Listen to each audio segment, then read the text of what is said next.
할렐루야. 주일로 찬양 예배 잘 나오신 여러분, 예수님 이름으로 환영합니다. 함께 박수하면서 찬양하시겠습니다.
로마서 5장 3절과 4절 말씀입니다.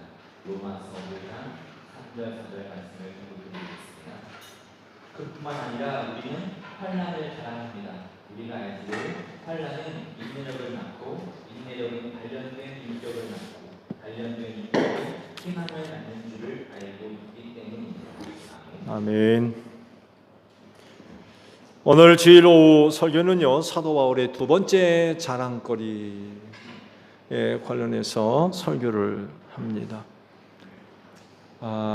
좀 충격적이게도 사도 바울의 자랑은 환난이라고 말씀을 하고 계세요. 환난이 자랑이 될 수 있나요? 근데 사도 바울은 환난을 자랑한다라고 말씀을 하세요. 어떻게 환난을 자랑할 수 있을까요? 이건 아마 사도 바울이 사역을 하면서 이루 말할 수 없는 많은 환난들을 겪었거든요. 그러면서 체득된 그런 사실을 바탕으로 한 고백적인 그런 내용인 것 같아요. 실제로 환난의 문제는 낯선 게 아니었죠. 왜냐하면 말씀을 잠깐 드린 대로 사도 바울의 사역은 환난과 함께하는 것이었기 때문에 그렇습니다. 어쩌다가 당하는 환난이 아니라 환난은 늘 그의 곁에 있었습니다. 사역이 쉽지 않았던 거죠. 이미 벌써 이런 사실들에 대해서 성령께서 말씀하신 내용이 있었다고 그러죠. 사도행전 20장 22절에서 24절의 말씀에 바로 이런 사실들이 기록되어 있죠. PPT 한번 열어보실래요? 네, 보십시오. 이제 나는 성령에 매여서 예루살렘으로 가는 길입니다. 거기서 모든 일이 내게 닥칠지 나는 모릅니다. 다만 내가 하는 것은 성령이 내게 일러주시는 것뿐인데 어느 도시에서든지 투옥과 환난이 나를 기다리고 있다는 것입니다. 24절요? 그러나 내가 나의 달려갈 길을 다 달리고 주 예수께 받은 사명 곧 하나님의 은혜의 복음을 증언하는 일을 다하기만 하면 나는 내 목숨이 조금도 아깝지 않습니다. 이런 고백을 하죠. 사도행전의 말씀들을 쭉 봐왔기 때문에 아마 이 말씀의 배경이 어떤 것인지 아마 잘 알 것입니다. 오순절이 이르기 전에 예루살렘으로 올라가려고 하죠. 그래서 선교 일정을 급히 이제 조정을 하면서 예루살렘으로 올라가게 됐죠. 그러면서 그게 이제 마지막 예루살렘 여행이 됐고 예루살렘에서 붙들려서 로마로 들어가게 되죠. 그때 성령께서 사도 바울에게 주셨던 말씀에 어느 도시에서나 투옥과 환난이 기다리고 있다. 그러니까 사도 바울의 사역은 환난과 함께하는 그런 사역이었던 거죠. 그래서 사도 바울의 사역은 환난 속에서 이루어지는 그런 일들이었어요. 환난 없이 사역한 일이 없었습니다. 그럴 정도로 환난과 시련은 사도 바울의 거의 트레이드 마크이다시피 했습니다. 그래서 누구보다도 환난이 어떤 것인가를 잘 아는 거죠. 단순히 그냥 미움받는 수준을 넘어서서 돌에 맞아 죽을 뻔하기까지 하는 그의 선교 사역에 대한 보고의 내용들을 보게 되면 참 그 비참함 속에서 이루어지는 그런 일들이었어요. 참 안타까운 그 마음을 불러일으킬 정도로 정말 목숨을 내놓고 복음 전하는 일을 했던 거죠. 물론 사도 바울만이 아니죠. 그의 선교 팀원들이 다 마찬가지였습니다. 결국 환난이 어떤 것인가를 잘 알고 있는 사람으로서 그 환난의 은혜됨을 아는 거예요. 환난의 은혜. 이게 역설적인 표현입니다만 해도 환난이 어떻게 은혜가 되나 하는데 이건 체험적으로 얻어진 결과이기도 해요. 결코 환난이 그냥 환난으로 끝나는 게 아니라 이 환난이 은혜로구나. 환난 가운데 얻어지는 은혜가 있었던 거예요. 그 얼마만큼 환난을 당해야 이런 것들을 알 수 있을까요?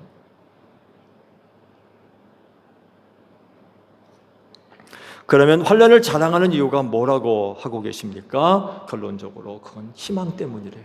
희망. 그 환난이 가져다주는 희망. 그게 있기 때문에 환난을 자랑한다라고 이제 말씀을 하고 있습니다. 자, 그러면 사도 바울이 말씀하고 있는 환난은 어떤 것일까요? 문자적인 의미를 찾아보니까 이 환난이라고 하는 단어는 두 가지 의미가 있더군요. 괴롭히다, 애워싸다 라고 하는 말에서 파생된 그런 단어라고 설명을 하더군요. 그래서 육체적인 어려움만이 아니라 심적인 마음으로 겪는 어려움까지 다 포함되어 있는 단어라고 합니다. 육체적으로만 고달픈 게 아니라 심적으로도 고통이 있는 이런 모든 것들을 다 포함한 의미가 바로 환난이라고 하는 말이라고 합니다. 그렇게 볼 때에 환난이 없는 사람이 없죠. 환난 겪지 않는 사람 없습니다. 육체를 입고 이 세상을 살아가는 사람이라고 하면 환난으로부터 결코 자유할 수 없습니다. 환난으로부터 자유한 사람이라고 하면 그건 죽은 사람일 겁니다. 그러나 육체를 입고 이 세상을 살아간다 그러면 환난으로부터 자유할 수 없어요. 그리고 또 그렇다고 해서 그 환난을 좋아하느냐 기다리느냐 결코 그렇지 않죠. 누구도 환난 겪기를 좋아하는 사람, 바라는 사람은 없습니다. 있다 그러면 피하려고 그럴 테죠. 정말 환난 당할 쯤에 피할 길이 있다고 하면 아마 그 길로 피할 겁니다. 너무 힘드니까. 누구도 환영하지 않아요. 없는 사람 없고요. 다 겪습니다. 피할 수 없다는 거예요. 단지 내용만 다를 뿐이지 환난 없는 사람 없습니다. 그래서 이 환난을 어떻게 이해를 하고 어떻게 받아들일까 이게 참 중요한 문제예요. 모든 사람이 다 겪을 수밖에 없는 문제인데 피할 수 없고 그렇다 그러면 이 환난을 기독교인으로서 그리스도인으로서 어떻게 이해를 하고 어떻게 받아들일 거냐 굉장히 중요한 문제라는 거죠. 그리스도인의 다른 사람도 마찬가지입니다만 해도 신앙생활하는 그리스도인들에게 있어서 이 환난에 대한 이해와 또 받아들이는 자세가 조금이라도 어긋나게 되면 굉장히 심각한 결과를 초래할 수 있어요. 그 결과는 뭐겠습니까? 신앙 포기합니다. 신앙생활 하잖아. 실제로 많은 사람들이 환난 속에서 신앙 버린 사람들 너무 많습니다. 왜 이런 일이 벌어지느냐? 환난에 대한 이해, 받아들일 때에 잘못됐기 때문에 조금이라도 다른 생각 품으면 큰일 날 수 있어요. 시험에 든다고 그러죠? 여러분 다 경험하셨습니다만 해도 아마 시험 안 드신 분들은 없으셨을 거예요. 근데 보세요. 시간 지나고 나면 아휴 그때 그거 아무것도 아니었는데 내가 괜히 그랬네. 괜히 그랬던 이유 보세요. 조금이라도 생각을 달리 했을 때의 결과예요. 어떤 일을 두고 그리스도인으로서의 합당한 생각, 합당한 마음, 합당한 태도 그런 것들이 있는데 조금이라도 삐뚤어지게 되면 시험에 빠져요. 그것 때문에 그래요. 한순간에 무너집니다. 그래서 다 당할 수밖에 없는 이 환난, 이거 어떻게 이해를 하고 어떻게 받아들이느냐, 굉장히 중요한 그런 문제라는 거죠. 잘 받아들이면, 그 환난을 잘 이해를 하고 잘 받아들이면 환난이 은혜로구나 할 수 있어요. 아, 이게 은혜였구나. 사도 바울이 지금 그걸 얘기하고 있는 거예요. 사도 바울이요, 숱한 환난 속에서 조금이라도 생각을 잘못했다면 선교 중단했을 겁니다. 내가 왜 산고생을 해? 여러분 아시죠? 사도 바울 유능한 사람입니다. 선교하는 일 하지 않더라도 먹고 사는데 문제가 없는 사람이에요. 나면서부터 로마 시민권을 갖고 있는 사람입니다.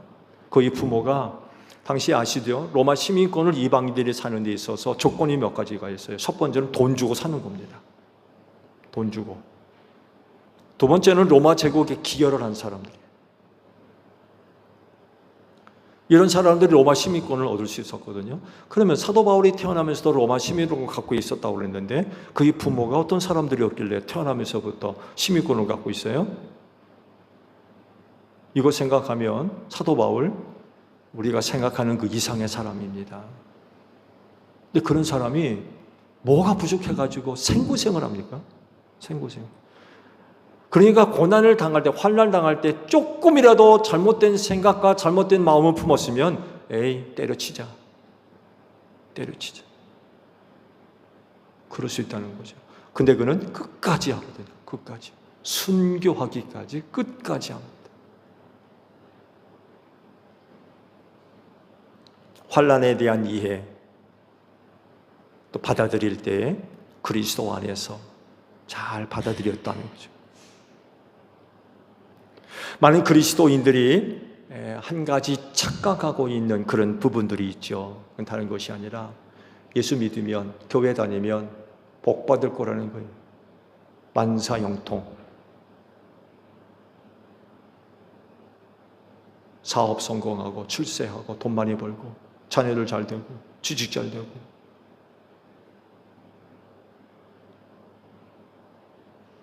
그럽니까? 물론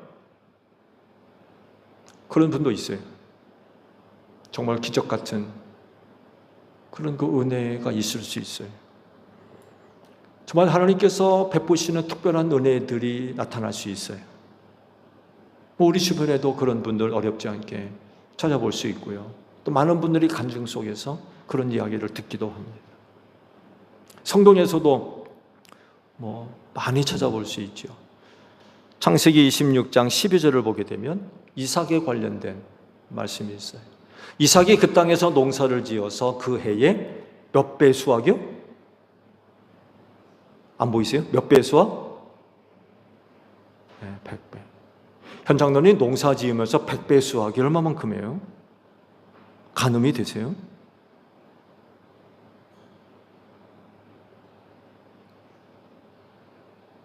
사실 100배라고 기록했지만 많은 수익을 얻었다라고 하는 표현인 것 같아요. 근데 일단 숫자적으로 100배래요. 100배라고 그러면 사실 가늠이 안 돼요. 가늠이. 아시죠?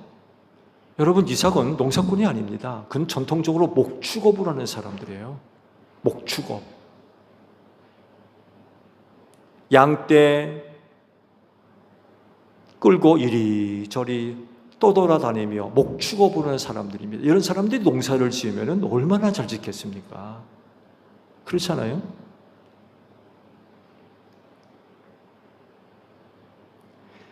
주일 점심 때마다 이제 최교도 목사님과 맞상을 하세요. 식사를 나누는데 종종 농사 짓는 얘기를 하세요. 농사 짓는 얘기. 한번 가보시나요? 그 집 앞에 이제 100평이 안 되죠? 밭이? 그렇죠? 한 100평이 안 되는 것 같은데. 근데 혼자 하기로는 무리가 될 정도로 좀 크기예요. 예. 재밌어 하세요. 굉장히 재밌어 하세요. 그래서 야, 참 놀랍다. 내가 만약에 은퇴해서 한다면 나는 못할 것 같더라고요. 근데 얼마나 재미있어 하시는지 몰라요. 목사님이 농사짓는 일이 있나요? 없잖아요. 그런데 아주 얼마나 재밌게 밭농사를 하시는지 몰라요. 보면서 아, 참 대단하다. 저도 좀 있으면 은퇴 아닙니까? 그러니까 우리 교회 은퇴하신 목사님 두 분이 계시는데 보는 거예요. 은퇴 생활을 어떻게 하고 계시나. 예. 결국 그 뒤를 밟아가야 되는데, 예. 앞에 계신 두 분이 좋은 본보였으면 좋겠어요. 아시듯이 말씀을 드린 듯이 이삭은 농사꾼이 아닙니다. 목축업을 하는 사람인데 어떻게 농사를 졌길래 그해 100배 수확을 얻습니까? 하나님이 축복해 주셨다는 얘기예요. 이런 일도 있을 수 있어요. 전문 농사꾼이 아닌데도 복 주셔가지고 100배의 수확을 거둬들이는 그런 특별한 은혜가 있습니다. 근데 그런 사람이 있으면 얼마나 되겠습니까? 그런 사람이 있으면 얼마나 되겠느냐고요. 오히려 시대적인 상황 속에서 다른 말씀을 더 많이 하십니다. 그 다른 말씀이 뭐예요? 말세 많은 고난과 시련과 역경과 환난을 겪어야 될 것이라고 더 많이 말씀을 하세요. 그리고 이삭과 같은 경우는 특별한 경우예요. 대부분의 사람들이 이 말세 신앙생활 속에서 많은 시험과 환난을 겪을 수밖에 없다는데 이게 이제 문제인 거죠. 더더욱이 예수님께서도 그런 말씀하잖아요. 세상이 너희를 미워하는데 미워하는 이유는 세상이 나를 미워하기 때문이다. 그래서 나를 믿는 너희를 세상도 미워할 것이라고 그런 거 말씀을 하셨잖아요. 그래서 예수를 믿고 그분을 따라가는 거 쉽지 않은 거예요. 많은 사람들이 따라가다가 못 따라가는 거죠. 왜? 그런 어려운 일들을 겪으니까 그야말로 사서고생하는 거거든요. 그러다 보니까 가던 길 포기하고 다른 길로 빠지는 사람들 얼마나 많이 있는지 몰라요. 그래서 성경도 말씀하죠. 시험 당하는 거, 이상한 일 당하는 것처럼 이상하게 여기지 말아라. 당연하다는 거예요. 예수 믿으며 이 세상을 살아갈 때 많은 시련과 역경을 겪는 거, 그거 이상한 일이 아니라는 거예요. 그건 당연한 일이라는 거죠. 이상하게 여기면 시험 드는 거죠. 그래서 이 당연한 일을 잘 받아야 돼요. 잘 받아들여야 돼요.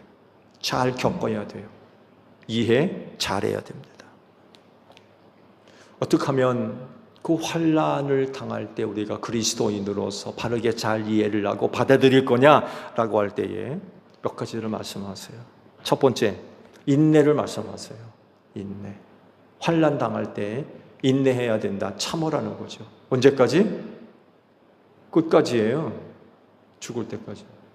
성도의 인내는 우리의 영혼이 하나님 앞에 설 때까지 인내하는 것입니다. 왜? 우리의 영혼이 하나님 앞에 서야 비로소 역경과 고난들이 사라지기 때문에 그래요. 육신에 머무르고 이 땅을 살아가는 동안 환난으로부터 자유할 수 없어요. 그래서 우리의 인내는 끝까지입니다. 끝까지. 끝까지 견뎌야 돼요. 여러분, 인내를 통해서 단련된 인격을 낳는다라고 말씀을 하세요. 이 단련된 인격은 이렇게 생각하시면 돼요. 성숙한 인격으로도 볼 수 있는 그런 거 말씀입니다. 인내 속에서 성숙한 그런 거 인격이 만들어지면은요, 환난은 더 이상 여러분들을 어떻게 못합니다. 환난이 인내를 통하여 그 다음 단계로 성숙되고 성장됐기 때문에 그래요. 인내하는 동안 참 힘들어요. 그 환난 때문에 정말 비틀거리고 정신 못 차려요.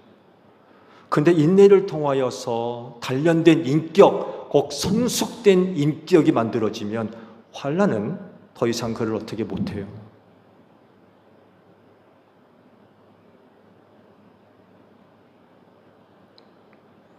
단련된 인격으로 환난을 대하기 때문에 그래요.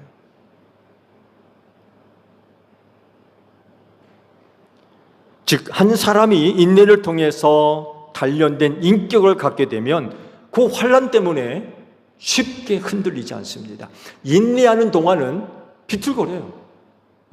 때로는 쓰러지기도 하고 넘어지기도 하고 가끔 딴 길 가기도 하고 뭐 뒤돌아설 수도 있고 그래요.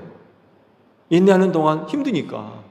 근데요, 나도 모르게 오랜 인내 속에서 단련된 인격을 갖게 되면 더 이상 환난은 그 사람을 흔들지 못합니다.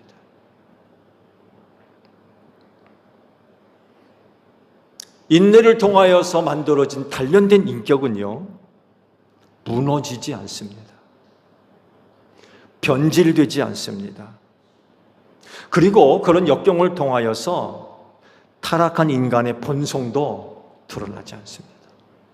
여러분, 많은 사람들이요, 그 환난 속에서 타락한 인간의 본성 드러내는 일들이 얼마나 많이 있는지 몰라요.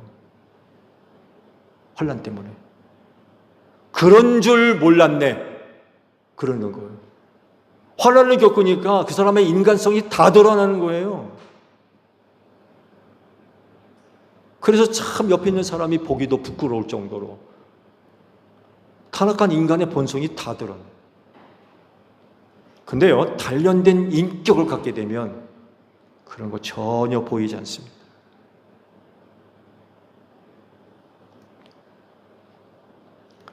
근데 반대로 인내를 통해서 단련된 인격이 갖추어지지 않으면 일단 환난을 견디지를 못해요. 인간의 타락한 본성이 그대로 드러나고요. 뭐 흔들리고 넘어지고 자빠지고 이건 뭐.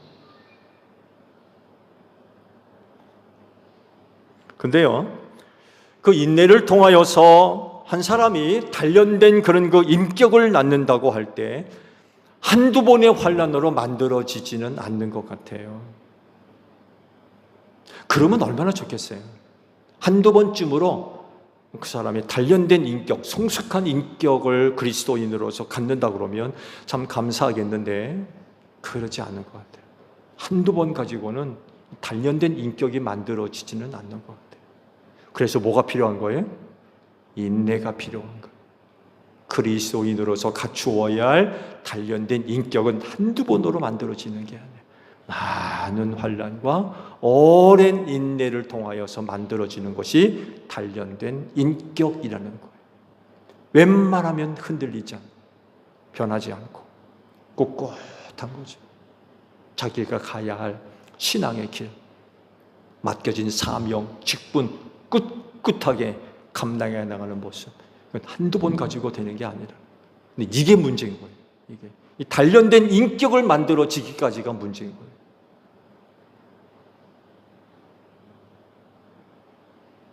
여러분은 어느 단계까지 이르렀습니까? 민수기 12장의 말씀을 보게 되면 재미있는 사건 하나가 기록되어 있어요. 모세가 구스 여인을 하나 데려왔는데 그의 여동생 미리암과 형 아론이 얼마나 비난을 했는지 몰라요. 구스 여인 데리고 왔다고.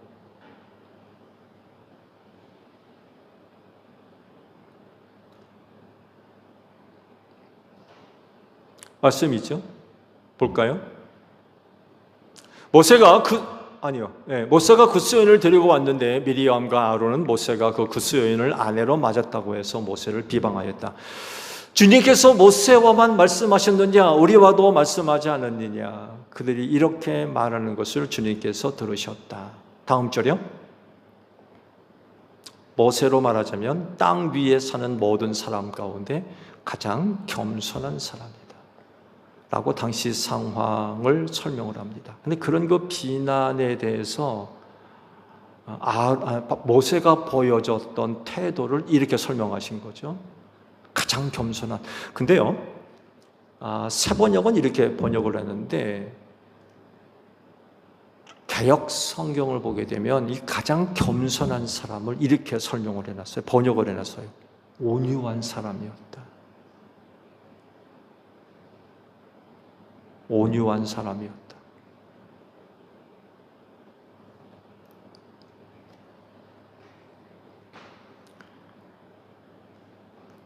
뭘 얘기합니까? 단련된 인격을 모세가 소유하고 있었다는 얘기예요. 단련된 인격을 갖고 있는 사람이었기 때문에 미리암과 아론이 찾아와 가지고는 그렇게 한다고 맹 비난을 쏟아냈을 때 조금 더 흔들리지 않았다는 거예요. 그것 때문에 격동하고 흔들리고 자빠지고 넘어지고 삐치고 나 다 때려치고 니들만 가라, 그러지도 않고 조금 더 흔들리지 않았다는 얘기예요. 온유했다. 모든 사람들보다도 온유했다. 겸손했다라고 하는 건 단련된 인격을 소유했었다는 이야기입니다. 근데 보세요. 그런 일들 속에서도 조금 더 흔들리지 않을 수 있었던 단련된 모세의 인격, 어떻게 만들어졌어요? 여러분, 80년 걸렸습니다. 80년. 단련된 인격을 소유하기까지 80년이 걸렸습니다. 40년 애굽 왕실에서 왕자로 컸잖아요. 실패하고 어디로 도망가요? 미디안 광야로 도망쳤습니다. 40년 동안 양떼들과 말하며 지냈어요. 대화할 사람이 없어가지고. 누구도 알아주지 않아요. 그렇게 40년 도합 80년을 그렇게 보낸 결과가 그거였어요. 단련된 인격을 소유하고 있었다. 여러분, 나는 몇 년 걸릴 거라고 생각하십니까?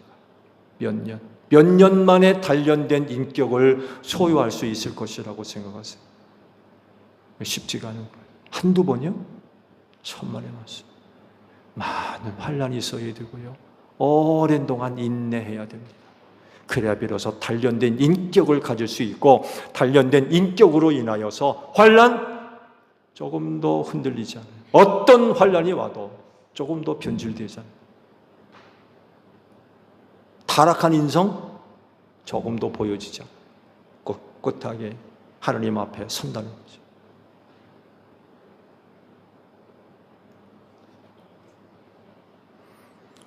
그리스도인의 모습이 뭐냐라고 할 때에 그 모습 중에 하나가 바로 이거예요. 단련된 인격. 단련된 인격. 단련된 인격을 소유하고 있는 사람. 웬만해서는 흔들리지 않고 변하지 않고. 이게 그리스도인의 모습입니다. 예수님이 참 이 귀한 모습을 보여주셨어요. 탁월한 인격을 정말 보여주셨어요.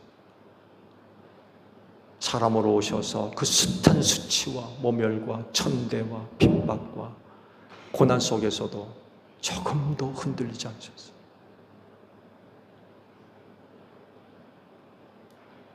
그 단련된 인격, 단련된 인격의 키포인트가 어디예요? 십자가입니다. 십자가. 죽기까지 복종하신, 끝까지 그에게 주어진 사명 감당해 나가는 그 모습, 단련된 인격의 하이라이트, 그게 바로 십자가입니다. 십자가에 달린 모습.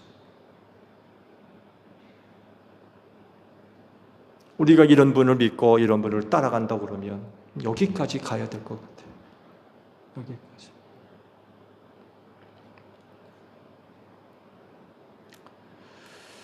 근데 여기서 멈추지 않죠. 그 다음 단계로 나아갑니다. 환난은 인내력을 낳고, 인내력은 단련된 인격을 낳고, 단련된 인격은 그 다음에 단계가 뭐예요? 희망입니다. 희망. 희망을 갖는다. 환난에서 희망까지 나아가야 돼요. 결국 사도 바울이 환난을 자랑한 것은 이 마지막 단계 희망 때문에 그래요. 즉 희망은요, 환난 없이 만들어지지 않습니다. 환난을 통하여서 희망을 갖는 거죠. 환난을 당하면 당할수록 희망이 커지는 거예요. 근데 중요한 것은 이 희망이 뭐냐는 거예요. 뭐에 대한 희망이냐는 것입니다. 여러분, 그리스도인이 당하는 환난의 주된 이유는 신앙 때문입니다. 예수 믿는 것 때문에 당하는 환난이거든요. 그렇다고 하면 희망도 이와 관련된 것이라야 되겠죠. 그렇지 않겠어요? 예수를 믿는 믿음으로 말미암아 환난을 당한 거라면 그 환난 속에서 얻어진 희망은 역시 신앙적인 것이 돼야 돼요. 영적인 것이 돼야 되고, 신앙 때문에 환난을 당하는데 그 사람이 갖는 희망은 부자 되는 것. 예수 믿는 것 때문에 환난을 당하는데 그 환난 속에서 그 사람이 갖는 희망이 부자 됐으면 좋겠네, 로또 당첨됐으면 좋겠네, 잘 나가고 사업 잘 되고 출세하고 성공하고, 그런 희망이라면 그저 대단히 잘못된 희망이라면, 여러분, 우리가 예수를 믿으며 겪는 환난이 이걸 얻으려고 당하는 겁니까? 그렇지 않잖아요.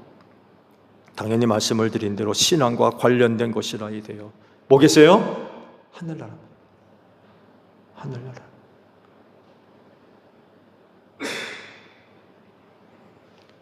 왜냐하면 그곳에서만이 눈물이 없고 죽는 거나 고통당하는 거나 아픈 거나 슬픔이나 두려움, 이런 게 없는 곳이라고 그랬어요. 오직 의와 평안과 기쁨으로 충만한 그런 곳이 하늘나라라고 하셨어요. 그래서 이런 희망을 낳기 때문에 환난을 자랑한다 라고 사도 바울이 말씀을 하고 있는 거죠. 그래서 사도 바울에 있어서 환난은요, 그 환난의 유익이 어떤 것인가를 너무나 잘 알고 있는 거예요. 그럴진데 여러분도 바울과 같이 환난을 자랑할 수 있는 여러분들이 되시기를 바랍니다. 왜냐하면 환난 속에서 하늘나라에 대한 희망이 커지기 때문에 그래요. 카타콤에 가면 놀라운 사실 하나를 발견할 수 있다고 그러죠. 카타콤에 들어가서 많은 사람들이 오랜 기간 나오지 못하고 로마의 핍박을 피해서 숨어 살았잖아요. 그들이 그곳에 이렇게 오랜 동안 지내면서 견딜 수 있었던 건 하나였다고 그래요. 하늘나라에 대한 소망. 이것 하나 붙들고 지하 묘소에서 생활했다고 그래요. 그 하늘나라의 소망이 땅속에서의 오랜 생활을 견디게 했던 거예요. 고난이 있을 때마다 어디를 바라봐요? 천국을 바라봐요. 슬픔이 있을 때마다 하나님의 나라를 바라봐요. 아플 때마다 하나님 나라를 바라봐요. 매 맞을 때마다 하나님 나라 바라봐요. 핍박을 받을 때 하나님의 나라를 바라봐요.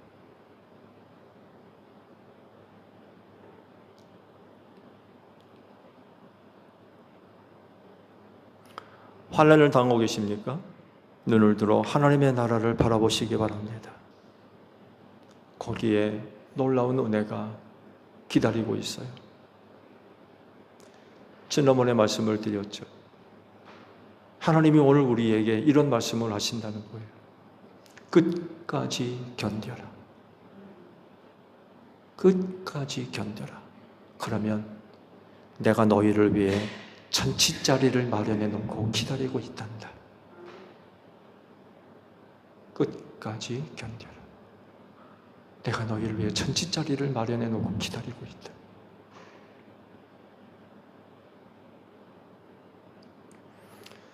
환난을 자랑하는 것 다른 사람은 못합니다. 그건 그리스도인들만이 할 수 있는 자랑이에요. 왜? 하늘나라가 있기 때문에 그래요. 낙심하지 마시고 환난 속에서 하나님의 나라를 바라보며 그 환난을 자랑할 수 있는 믿음의 사람들이 되시기를 바랍니다. 기도하겠습니다. 원치 않는 환난이지만 은혜인 줄로 믿습니다. 환난이 우리의 자랑이 되기를 원합니다. 하나님 나라에 대한 희망을 갖게 하기 때문입니다. 낙심하지 않게 하시고 믿음의 눈을 열어 하나님의 나라를 바라보며 남은 신앙의 경주 잘 달려갈 수 있는 저희 모두가 되어지게 하옵소서. 한 주간을 축복하소서. 눈물 흘리며 씨 뿌리러 나가지만 돌아올 땐 많은 결실을 맺고 돌아올 수 있도록 하늘아버지 한 주간을 축복하여 주시옵소서. 예수님의 이름으로 기도하옵나이다. 아멘. 손을 들고 찬양할 수 있습니다.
알았어. 한참에서 나 어디 갔어? 항상 안 써. 어? 진짜? 진짜? 하나 뭐? 몰라. 열두나 지금? 아빠 엄청 보니까.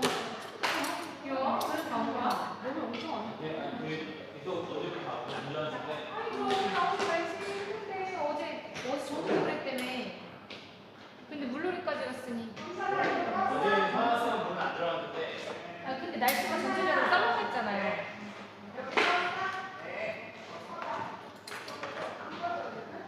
그건 그냥 거기서 뜬 거예요.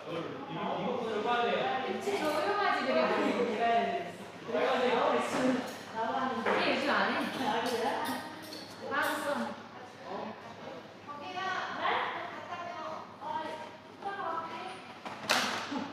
뭐 이것 때문에 가는 건 아니지? 어?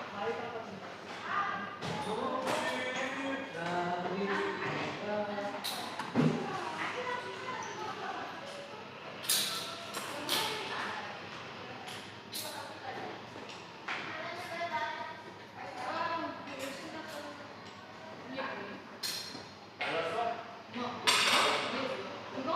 마사 안 받니? 내가 했어? 진짜 시원해. 너 기복 깼지?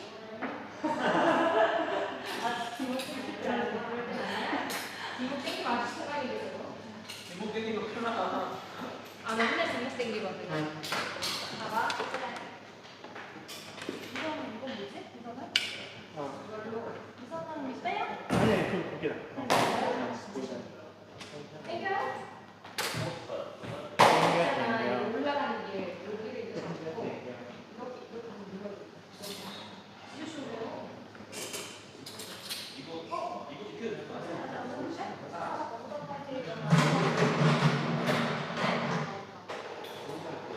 이거 잘 들어가네.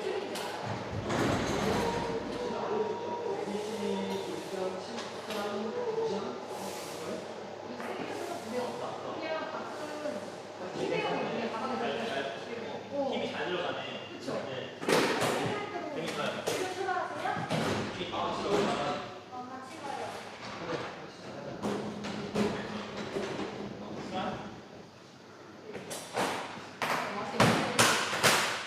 밀어.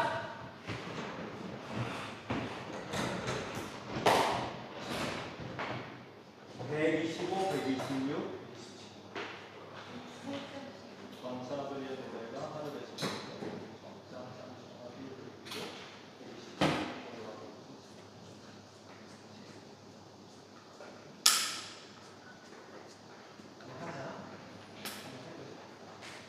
평탄적이니까 시간이 반복하니까 여기 됐어요. 그래, 화이팅. 화이팅. 그래, 화이팅. 잘할 거야.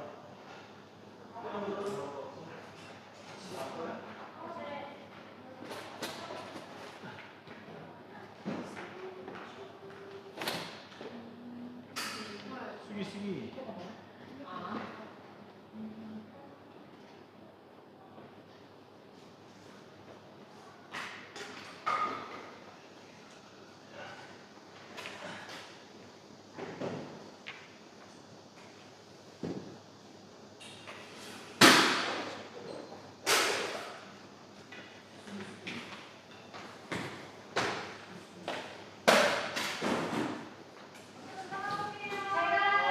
잘 들어가.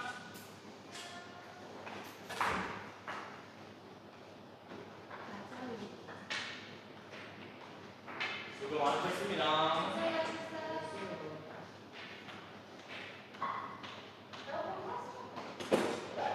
네, 꺼진 것 같은데? 꺼졌어. 뭐 어디 내가 또 해야 돼? 뭐 어떻게 해야 돼? 여기다 또 여기다 두면 안 돼?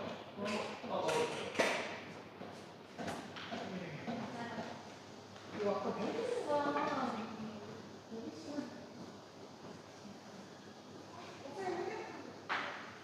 이거 저기